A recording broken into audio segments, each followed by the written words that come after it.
नमस्कार, मैं नेहा श्रीवास्तव, सहायक अध्यापिका, राजकीय जुबली इंटर कॉलेज गोरखपुर से आपके समक्ष विज्ञान का अध्याय 4 कार्बन एवं उसके यौगिक का भाग 1 को लेकर उपस्थित हूँ।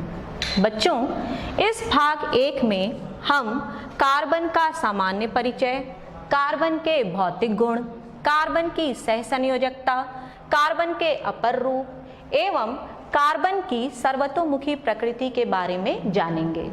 तो आइए सबसे पहले हम शुरू करते हैं कार्बन के सामान्य परिचय से।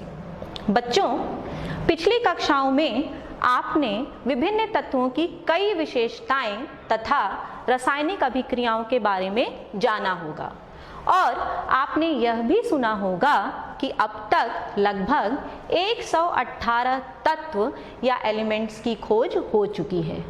इन्हीं में से एक बहुत महत्वपूर्ण तत्व है कार्बन। कार्बन अपने आप में एक बहुत महत्वपूर्ण तत्व इसलिए माना जाता है क्योंकि कोई भी ऐसा जीव जंतु, पेड़ पौधा या दूसरे शब्दों में हम कहें कि कोई भी ऐसा सजीव नहीं है जिसमें कार्बन तत्व ना पाया जाता हो। यहाँ तक कि हमारे दैनिक जीवन में काम आने वाली कई वस्तुएं जैसे भोजन, कपड़े, दवा तथा पुस्तकों में भी कार्बन तत्व की उपस्थिति पाई जाती है। इसके अतिरिक्त कार्बन की उपस्थिति हमारे भूपर्पटी तथा वायुमंडल में भी देखी गई है।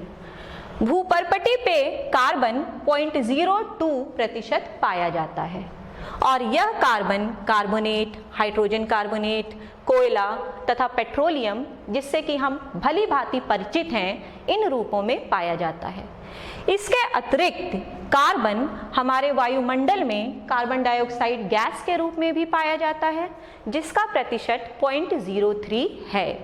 तो इस प्रकार हमने देखा कि जल, थल तथा वायु सभी स्थानों पर कार्बन किसी न किसी रूप में विद्यमान है। इसके पश्चात आइए बच्चों, अब हम पढ़ते हैं कार्बन की परमाणु संरचना के विषय में। कार्बन की परमाणु संरचना में जैसा कि आप देख सकते हैं 6 प्रोटॉन तथा 6 न्यूट्रॉन होते हैं। ये 6 प्रोटॉन और 6 न्यूट्रॉन कार्बन के नाभिक में होते हैं और इस नाभिक के बाहर कार्बन के परमाणु में 2 कोश पाए जाते हैं, K कोश तथा L कोश। K कोश में 2 इलेक्ट्रॉन होते हैं और L कोश में 4 इलेक्ट्रॉन होते हैं। इस प्रकार यदि हम सारे इलेक्ट्रॉन्स को गिने तो 2 और 4 मिलकर के 6 इलेक्ट्रॉन हो जाएंगे। इस प्रकार हमने देखा कि कार्बन के परमाणु में 6 प्रोटॉन, 6 न्यूट्रॉन तथा 6 इलेक्ट्रॉन होते हैं। बच्चों, आपने यह भी देखा होगा कि कार्बन कई प्रकार के कार्बनिक यौगिकों को बनाता है, अर्थात दूसरे शब्दों में हम कहें कि कार्बन स्वयं से या दूसरे तत्वों के परमाणुओं से बड़ी आसानी से जुड़ करके बंध बनाता है।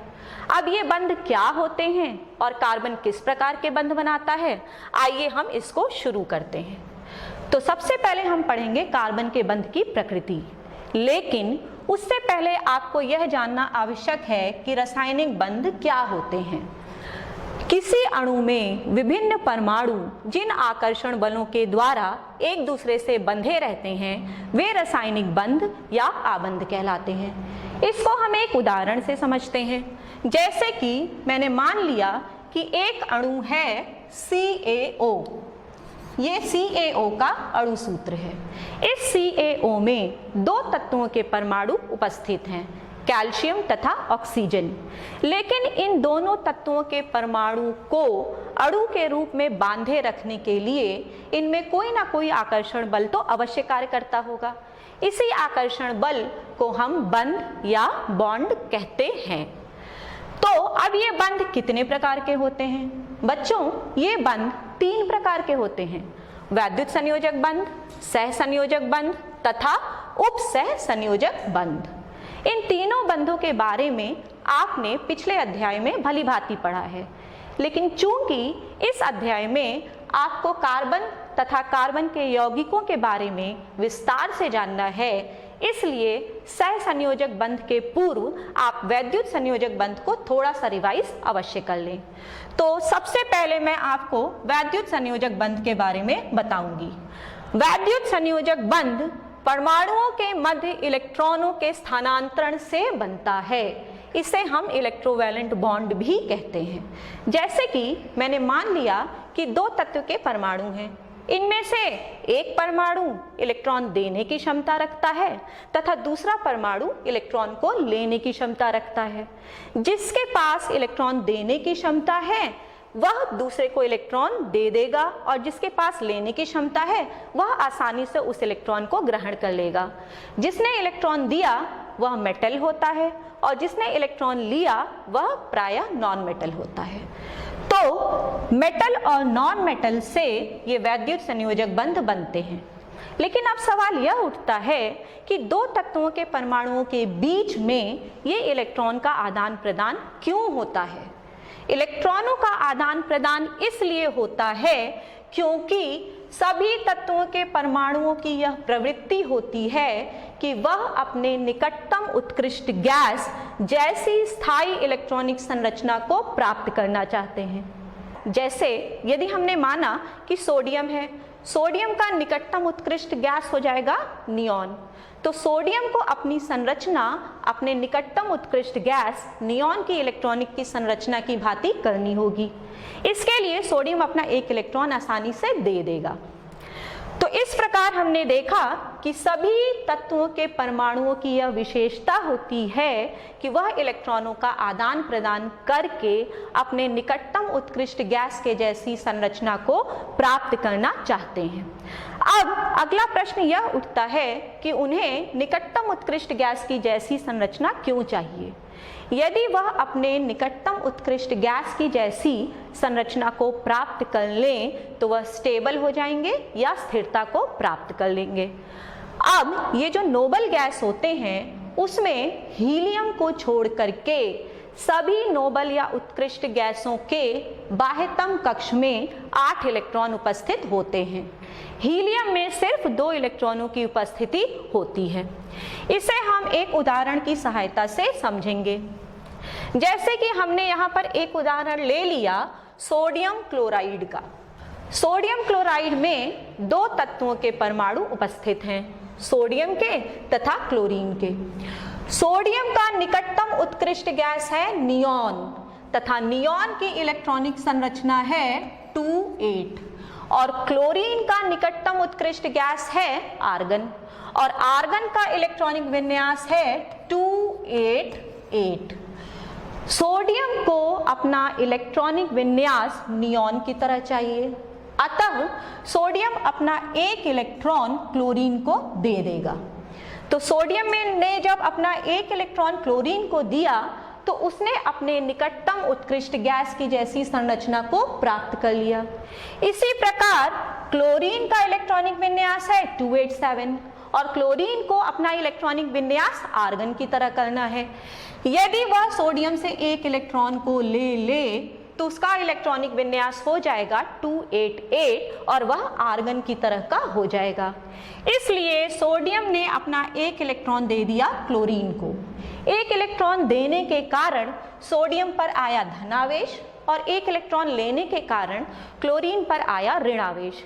इस प्रकार इन दोनों के बीच में जो आकर्षण बल उत्पन्न हुआ उसे हम कहेंगे वैद्युत संयोजक बंध और इस यौगिक को हम कहेंगे वैद्युत संयोजक यौगिक और इसका अणु सूत्र हो जाएगा NaCl। तो इस प्रकार आपने देखा कि वैद्युत संयोजक यौगिक उन 2 तत्वों से बनते हैं जिनके परमाणुओं में से एक को इलेक्ट्रॉन देने की क्षमता होती है तथा दूसरे को इलेक्ट्रॉन की लेने की क्षमता होती है। अब इसके पश्चात हम पढ़ेंगे कि ये जो वैद्युत संयोजक यौगिक होते हैं उनका गलनांक एवं क्वथनांक उच्च क्यों होता है? बच्चों, आपने देखा कि वैद्युत संयोजक यौगिक धन आवेश तथा ऋण आवेश से बने होते हैं। धन आवेश के चारों तरफ ऋण आवेश होते हैं और ऋण आवेश के चारों तरफ धन आवेश होते हैं, और धन तथा ऋण आवेशों के बीच में बहुत ही प्रबल आकर्षण बल उत्पन्न होता है। इस आकर्षण बल को खत्म करने के लिए या इस आकर्षण बल को तोड़ने के लिए हमें हीट या ऊर्जा देनी पड़ेगी। यह ऊर्जा बहुत अधिक होती है और यही कारण है कि वैद्युत संयोजक यौगिकों का गलनांक एवं क्वथनांक बहुत ही उच्च होता है। इनके यौगिक वैद्युत का चालन करते हैं।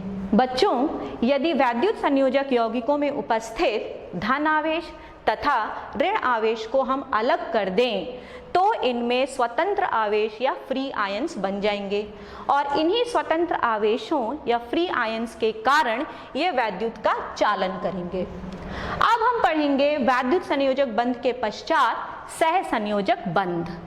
परमाणुओं के मध्य इलेक्ट्रॉनों की बराबर साझेदारी से जो बंध बनते हैं उन्हें हम कहते हैं सहसंयोजक बंध।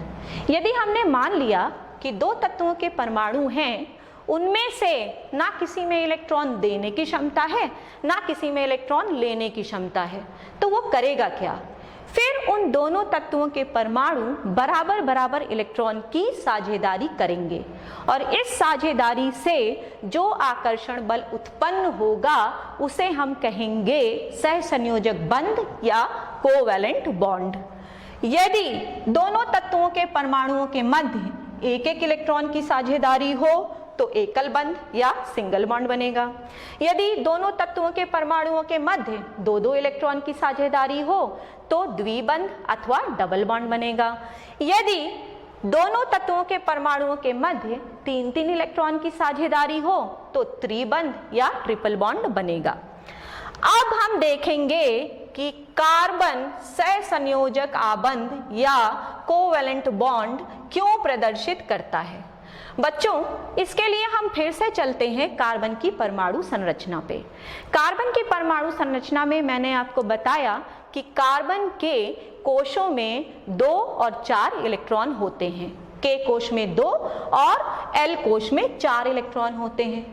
अब इसे स्थिरता को प्राप्त करने के लिए या तो इन चारों इलेक्ट्रॉनों को दे देगा या तो 4 इलेक्ट्रॉन बाहर से ले लेगा। आइए देखते हैं कि यदि कार्बन 4 इलेक्ट्रॉनों को बाहर से ले तो क्या होगा। यदि कार्बन बाहर से 4 इलेक्ट्रॉनों को ले तो उसमें जो 6 प्रोटॉन थे वो तो 6 प्रोटॉन रह जाएंगे, लेकिन जो 6 इलेक्ट्रॉन पहले से थे उसमें 4 इलेक्ट्रॉन और जुड़ जाएंगे और वह टोटल इलेक्ट्रॉन हो जाएगा 10 इलेक्ट्रॉन। 6 प्रोटॉनों को 10 इलेक्ट्रॉनों को एक साथ बांधे रखना बहुत मुश्किल होता है। यही कारण है कि कार्बन 4 इलेक्ट्रॉन को नहीं एक्सेप्ट कर सकता या 4 इलेक्ट्रॉनों को लेना उसके लिए कठिन कार्य है। अब क्या हो यदि कार्बन अपना 4 इलेक्ट्रॉन दे दे। बच्चों, आपको पता है कि ये है कार्बन का नाभिक जिसमें 6 प्रोटॉन होते हैं और इसके ये 2 कोश हैं। पहले कोश में 2 इलेक्ट्रॉन और दूसरे कोश में 4 इलेक्ट्रॉन। ये 4 इलेक्ट्रॉन नाभिक के बहुत पास हैं, अतः नाभिक अपने इन 6 प्रोटॉनों से बाहर के 4 इलेक्ट्रॉनों को बहुत प्रबल आकर्षण बल से खींचा रहता है और इस आकर्षण बल के कारण इन चारों इलेक्ट्रॉनों को बाहर निकालने में अत्यधिक ऊर्जा लगेगी। यही कारण है कि कार्बन 4 इलेक्ट्रॉन नहीं देता है। अब प्रश्न यह उठता है कि यदि कार्बन 4 इलेक्ट्रॉन दे नहीं सकता, 4 इलेक्ट्रॉन ले नहीं सकता, तो फिर वो करेगा क्या? जब कार्बन न दे सकता है न ले सकता है तो उसके पास एक ही रास्ता बचेगा और वह है कि वह अपने इलेक्ट्रॉनों का साझा करेगा और इन इलेक्ट्रॉनों का साझा करने से जो आकर्षण बल उत्पन्न होगा उसे हम कहेंगे सहसंयोजक बंध या कोवैलेंट बॉन्ड। इसी सहसंयोजक बंध के कारण कार्बन के यौगिकों का गलनांक एवं क्वथनांक कम होता है। बच्चों, यहाँ पर मैंने एक उदाहरण लिया है एक सहसंयोजक यौगिक इथाइल अल्कोहल जिसका अणु सूत्र है C2H5OH। इन दोनों C2H5OH के अणुओं के बीच में जो आकर्षण बल लगता है उसे हम कहते हैं अंतर आणविक आकर्षण बल। चूंकि यह बल बहुत कमजोर होता है इसलिए इसको तोड़ना बहुत ही आसान होता है। यही कारण है कि कार्बन के यौगिकों का गलनांक एवं क्वथनांक कम होता है। इसके पश्चात कार्बन के यौगिक विद्युत के अच्छे चालक नहीं होते। इसका कारण है कि कार्बन के बाह्यतम कोश में जो 4 इलेक्ट्रॉन होते हैं वो 4 के चारों इलेक्ट्रॉनों को साझा कर लेता है। इसलिए कार्बन में कोई भी स्वतंत्र इलेक्ट्रॉन या फ्री इलेक्ट्रॉन नहीं बचता है। यही कारण है कि कार्बनिक यौगिक विद्युत के अच्छे चालक नहीं होते हैं। इसके पश्चात बच्चों अब हम पढ़ेंगे कुछ कार्बनिक यौगिकों के अणुओं की संरचना। सबसे पहले हम पढ़ेंगे मीथेन का अणु। मीथेन के अणु में एक कार्बन तथा 4 हाइड्रोजन है। कार्बन के कोश में 2 तथा 4 इलेक्ट्रॉन हैं और कार्बन का जो निकटतम उत्कृष्ट गैस है वह है नियॉन। नियॉन का इलेक्ट्रॉनिक विन्यास है 2,8। अब जैसा कि मैंने आपको पहले बताया है कि किसी भी तत्व की इलेक्ट्रॉनिक संरचना स्थिरता को प्राप्त करने के लिए अपने निकटतम उत्कृष्ट गैस के जैसी इलेक्ट्रॉनिक संरचना की तरह होनी चाहिए। तो कार्बन को अपनी इलेक्ट्रॉनिक संरचना नियॉन की तरह करनी है। तो कार्बन के बाह्यतम कोश में 4 इलेक्ट्रॉन हैं और नियॉन के बाह्यतम कोश में 8 इलेक्ट्रॉन हैं। तो कार्बन को 4 इलेक्ट्रॉन की आवश्यकता है। अब आप एक चीज ध्यान में रखिएगा कि जिस तत्व को जितने इलेक्ट्रॉन्स की आवश्यकता होगी वह उतना ही सहसंयोजक बंध बनाएगा। जैसे यहाँ पे कार्बन को 4 इलेक्ट्रॉन की आवश्यकता है तो कार्बन अपने 4 इलेक्ट्रॉनों का साझा करेगा। जैसा कि आप यहाँ पे देख सकते हैं कि कार्बन ने अपने चारों इलेक्ट्रॉनों का साझा हाइड्रोजन के परमाणुओं के साथ में किया हुआ है। अब हाइड्रोजन का निकटतम उत्कृष्ट गैस हीलियम है। यदि आप तुलना करें तो हाइड्रोजन को 1 इलेक्ट्रॉन की कमी है, इसलिए हाइड्रोजन अपने 1 इलेक्ट्रॉन का साझा कार्बन के परमाणु से करेगा। तो इस प्रकार इस अणु में उपस्थित कार्बन ने 4 एकल बंध बनाए और हाइड्रोजन ने 1-1 एकल बंध बनाए। इसी CH4 या मीथेन को मार्श गैस भी कहा जाता है। यह ईंधन CNG तथा बायोगैस का प्रमुख अवयव होता है। इसके बाद हम अगले अणु की संरचना को पढ़ेंगे और वह है हाइड्रोजन। बच्चों, हाइड्रोजन का इलेक्ट्रॉनिक विन्यास 1 होता है और उसका निकटतम उत्कृष्ट गैस हीलियम है जिसका इलेक्ट्रॉनिक विन्यास 2 होता है। तो हाइड्रोजन को कितने इलेक्ट्रॉन की कमी हुई? 1 इलेक्ट्रॉन की। अतः इस अणु में उपस्थित दोनों हाइड्रोजन के परमाणु अपने 1-1 इलेक्ट्रॉन का साझा करेंगे और 1 एकल बंध बनाएंगे। इसके पश्चात आइए देखते हैं कि ऑक्सीजन के अणु का निर्माण कैसे होता है। ऑक्सीजन की जो इलेक्ट्रॉनिक संरचना होती है वह होती है 2,6 और इसका निकटतम उत्कृष्ट गैस नियॉन है जिसकी इलेक्ट्रॉनिक संरचना होती है 2,8।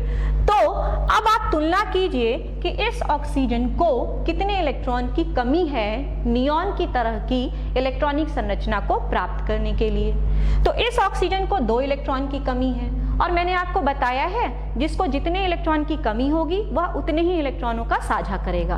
अतः ऑक्सीजन के अणु में उपस्थित दोनों ऑक्सीजन के परमाणु अपने 2-2 इलेक्ट्रॉन का साझा करते हैं और द्विबंध या डबल बॉन्ड बनाते हैं। इसके पश्चात अब आप देखिए नाइट्रोजन के अणु का निर्माण किस प्रकार होता है। नाइट्रोजन के अणु में नाइट्रोजन के 2 परमाणु हैं और नाइट्रोजन का इलेक्ट्रॉनिक विन्यास 2,5 है। नाइट्रोजन का भी निकटतम उत्कृष्ट गैस नियॉन है जिसका इलेक्ट्रॉनिक विन्यास 2,8 है। तो अब आप तुलना कीजिए कि नाइट्रोजन को नियॉन के जैसा इलेक्ट्रॉनिक विन्यास प्राप्त करने के लिए कितने इलेक्ट्रॉनों की कमी है। तो नाइट्रोजन को 3 इलेक्ट्रॉनों की कमी है। अतः दोनों नाइट्रोजन के परमाणु अपने 3-3 इलेक्ट्रॉन का साझा करते हैं और त्रिबंध या ट्रिपल बॉन्ड बनाते हैं, जिससे नाइट्रोजन के अणु का निर्माण हो जाता है। इसके पश्चात अगला उदाहरण आप देखिए अमोनिया के अणु का। अमोनिया के अणु में एक नाइट्रोजन का परमाणु है तथा 3 हाइड्रोजन के परमाणु हैं। नाइट्रोजन का निकटतम उत्कृष्ट गैस है नियॉन, जिसकी इलेक्ट्रॉनिक संरचना होती है 2,8, और हाइड्रोजन का निकटतम उत्कृष्ट गैस है हीलियम, जिसका इलेक्ट्रॉनिक विन्यास होता है 2। तो नाइट्रोजन को नियॉन के जैसा इलेक्ट्रॉनिक विन्यास चाहिए, तो आप बाह्यतम कोश में देखिए कि उसको कितने इलेक्ट्रॉनों की कमी है। तो 5 को 8 बनाने के लिए उसे 3 इलेक्ट्रॉन और चाहिए। अतः इस अणु के निर्माण में नाइट्रोजन अपने 3 इलेक्ट्रॉनों का साझा करता है। हाइड्रोजन का निकटतम उत्कृष्ट गैस है हीलियम। हीलियम को 1 इलेक्ट्रॉन की कमी है, अतः हाइड्रोजन अपने 1-1 इलेक्ट्रॉन का साझा नाइट्रोजन परमाणु के 3 इलेक्ट्रॉनों से कर लेते हैं। तो इस प्रकार इस अणु में आपने देखा कि नाइट्रोजन का परमाणु अपने 3 इलेक्ट्रॉनों का साझा करता है और हाइड्रोजन का परमाणु अपने 1 इलेक्ट्रॉन का साझा करता है। इसके पश्चात हम जल की संरचना देखेंगे, जिसका अणु सूत्र होता है H2O। इस जल के अणु सूत्र में एक ऑक्सीजन का परमाणु है। ऑक्सीजन का भी निकटतम उत्कृष्ट गैस होता है नियॉन, जिसकी इलेक्ट्रॉनिक संरचना होती है 2,8। तो ऑक्सीजन को नियॉन के जैसी इलेक्ट्रॉनिक संरचना चाहिए, अर्थात इस ऑक्सीजन को 2 इलेक्ट्रॉनों की कमी है। तो यह ऑक्सीजन अपने 2 इलेक्ट्रॉनों का साझा करेगा और अपने अणु में 2 एकल बंध बनाएगा। हाइड्रोजन का निकटतम उत्कृष्ट गैस हीलियम है, जिसकी इलेक्ट्रॉनिक संरचना 2 होती है। तो हाइड्रोजन को हीलियम के जैसी इलेक्ट्रॉनिक विन्यास प्राप्त करने के लिए 1 इलेक्ट्रॉन की आवश्यकता है। अतः यह हाइड्रोजन अपना 1 इलेक्ट्रॉन ऑक्सीजन परमाणु के 1-1 इलेक्ट्रॉन से साझा करेगा और हाइड्रोजन एकल बंध बनाएगा। बच्चों, इस प्रकार आपने कार्बनिक यौगिकों के विभिन्न अणुओं की संरचना सीखी। आइए अब हम सीखते हैं कार्बन के अपर रूप या एलोट्रॉप्स ऑफ कार्बन के बारे में। अपर रूपता वह गुण है जिसमें कोई तत्व एक से अधिक रूपों में पाया जाता है। प्रत्येक रूप के भौतिक गुण भिन्न एवं रासायनिक गुण समान होते हैं। जैसे कि यहाँ पर यदि आप उदाहरण लीजिए हीरा, ग्रेफाइट, फुलेरीन, कोयला तथा चारकोल, ये सभी के सभी कार्बन के बने होते हैं। चूंकि इन सभी में एक ही तत्व कार्बन होता है, अतः इनकी रासायनिक अभिक्रियाएं समान होंगी। अब इनमें से हम कुछ अपर रूपों के गुणों के बारे में पढ़ेंगे। पहला है हीरा। हीरा रंगहीन, भारी, अत्यधिक कठोर होता है। हीरा विद्युत का कुचालक होता है। हीरा विद्युत का कुचालक इसलिए होता है क्योंकि हीरे में उपस्थित प्रत्येक कार्बन अपने 4 इलेक्ट्रॉनों का साझा कर लेता है, अतः फ्री इलेक्ट्रॉन अनुपस्थित होते हैं। हीरे की संरचना कठोर त्रिविमीय होती है। हीरा अत्यधिक चमकदार होने के कारण आभूषणों के लिए प्रयुक्त किया जाता है। इसके पश्चात अब हम पढ़ेंगे ग्रेफाइट के बारे में। यह भूरा, काला, हल्का, मुलायम तथा चिकना होता है। ग्रेफाइट विद्युत का अच्छा चालक होता है क्योंकि ग्रेफाइट में उपस्थित प्रत्येक कार्बन अपने 3 इलेक्ट्रॉनों का साझा करता है और 1 इलेक्ट्रॉन फ्री होता है। इसी फ्री इलेक्ट्रॉन के कारण ग्रेफाइट विद्युत का अच्छा चालक होता है।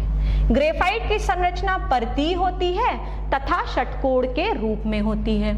इसके चूर्ण का प्रयोग मशीनों के पुर्जों में स्नेहक या लुब्रिकेंट के रूप में किया जाता है क्योंकि यह घर्षण को कम करता है।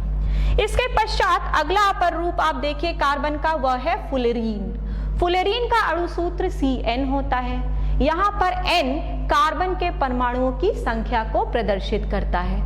N का मान 60 या 70 हो सकता है और यदि N का मान 60 होता है तो इसकी संरचना फुटबॉल के जैसी हो जाती है। इसके पश्चात आइए बच्चों, अब हम पढ़ेंगे कार्बन की सर्वतोमुखी प्रकृति के बारे में। कार्बन की सर्वतोमुखी प्रकृति।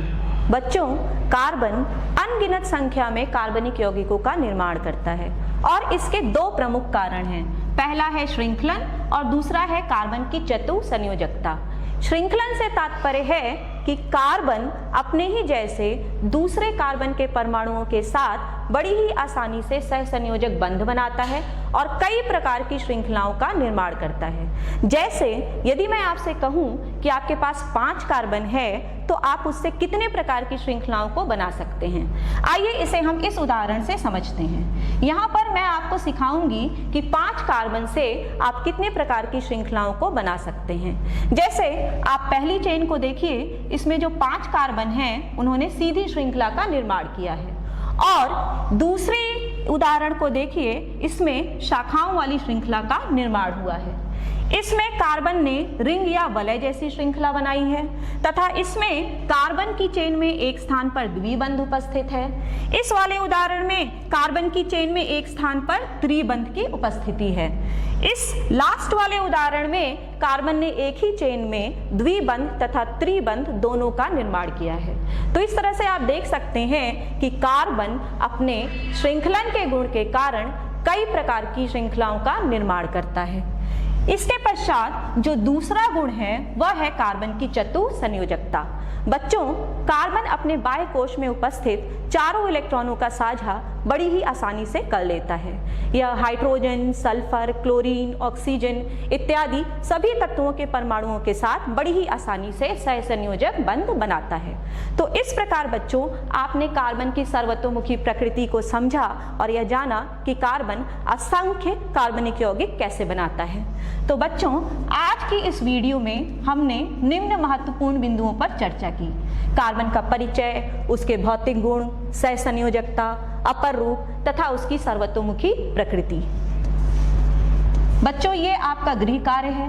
आप इस वीडियो को देख करके इसको करने का प्रयास कीजिएगा और नहीं समझ में आए तो फिर से वीडियो को देखिएगा और इसे सॉल्व करिएगा। धन्यवाद।